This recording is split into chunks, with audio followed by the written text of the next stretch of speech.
Provost, ladies and gentlemen, fellow members of the LSE, it's my great privilege and pleasure to propose Dame Hilary Mantel, DBE FRSL, for the award of an honorary doctorate here at LSE. I'm sure you already know that Hilary Mantel is among the most talented and imaginative English writers of her generation.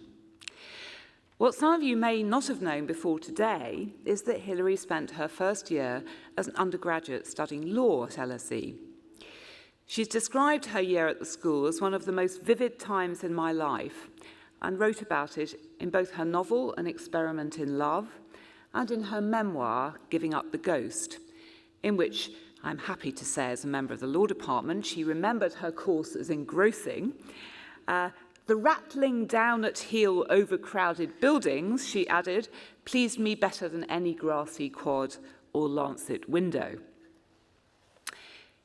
Hilary is a novelist of quite remarkable versatility, equally at home producing fictional historical narratives, contemporary novels and short stories. And she's an outstanding reviewer and essayist.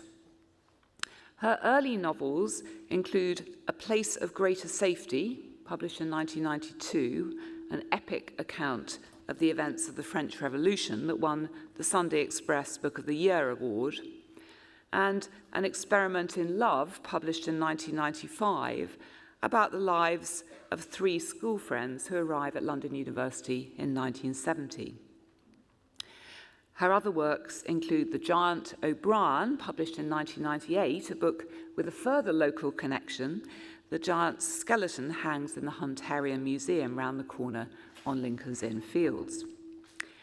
And her latest collection of short stories, captivatingly entitled The Assassination of Margaret Thatcher. Hilary's best-known works today, though, are the first two instalments of a trilogy on the life of Thomas Cromwell, Wolf Hall, 2009, and Bring Up the Bodies, 2012, both of which, in an extraordinary feat, won the Man Booker Prize. These Cromwell novels concern complex, intelligent individuals engaged in intricate internecine struggles. They brilliantly shine the past on the present and have prompted many of her readers to draw analogies between the Tudor court and various modern instances of political and monarchical vulnerability. They demonstrate, furthermore, her remarkable capacity for combining intensely psychological characterization with a panoptic vision of the social world in which her characters move. Nowhere is this more evident than in Hilary's depiction of Cromwell, a man whose concerns, motives, and feelings she makes wholly intelligible to the modern reader. In reviewing Bring Up the Bodies, Jane Maslin wrote in the New York Times that the book's ending will be no cliffhanger for anyone even remotely familiar with Henry VIII's Trail of Carnage. But the wonder of Miss Mantel's retelling is that she makes these events fresh and terrifying all over again. Those of us fortunate enough to see the Royal Shakespeare Company's staging of the books will readily agree. The scholarly research and interpretive acumen which went into the writing of these books would alone count as a major contribution to our understanding of the causes of things. But there's a yet further basis for the degree the LSE is awarding today. Few modern writers have matched Hilary Mantel in carefully articulating their own reflections on the method and meaning of fiction, and on the intellectual and imaginative resources needed to produce it. It is, in short, difficult to imagine a more worthy recipient of an honorary degree. Provost, I request that by the authority of the Court of Governors, you admit Dame Hilary Mantel to the degree of Doctor of Literature.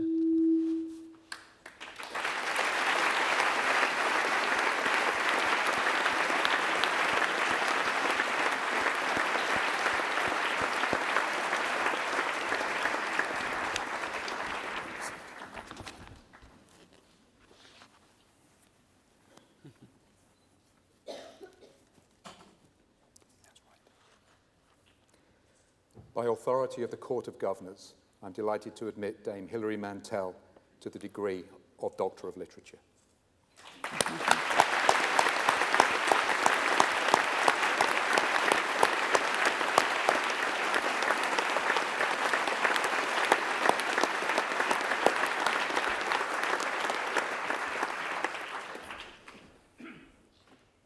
When I came first to the LSE, I thought I'd died and gone to heaven. I was 18 years old, fresh from a convent school in a small town. This was my first choice of places to study. I was amazed, and still am, that the school admitted me. And when I came here, you see, I didn't want to be oppressed by tradition in a picturesque quad. I wanted to come somewhere where people were engaged in the kind of thinking I cared about, and were doing it intensively and with purpose. And what I particularly treasured in those days was that if an incident that was newsworthy occurred in any part of the world, if you came in the following morning and you listened hard, you would find someone who would be able to explain it to you, not theoretically, but from first-hand knowledge and experience. And that cosmopolitanism, that commitment, that engagement is still at the heart of the school. Of course, a university isn't just about information or skills, it's also about people.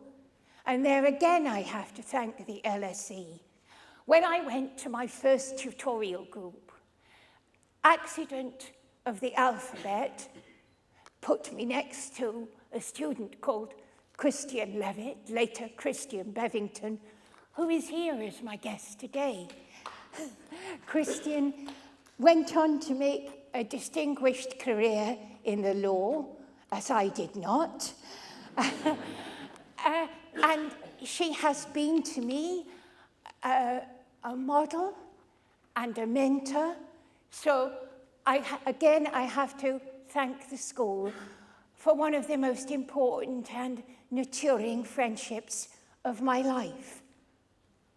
You may think it would be hard to join such an awe-inspiring community, but not at all.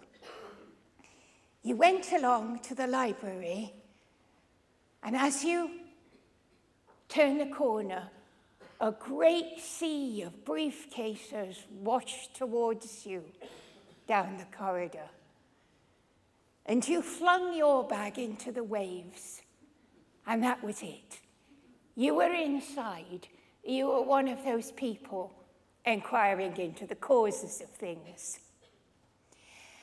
And I used to imagine that when the people went into the library, they left a little part of their souls in their bags.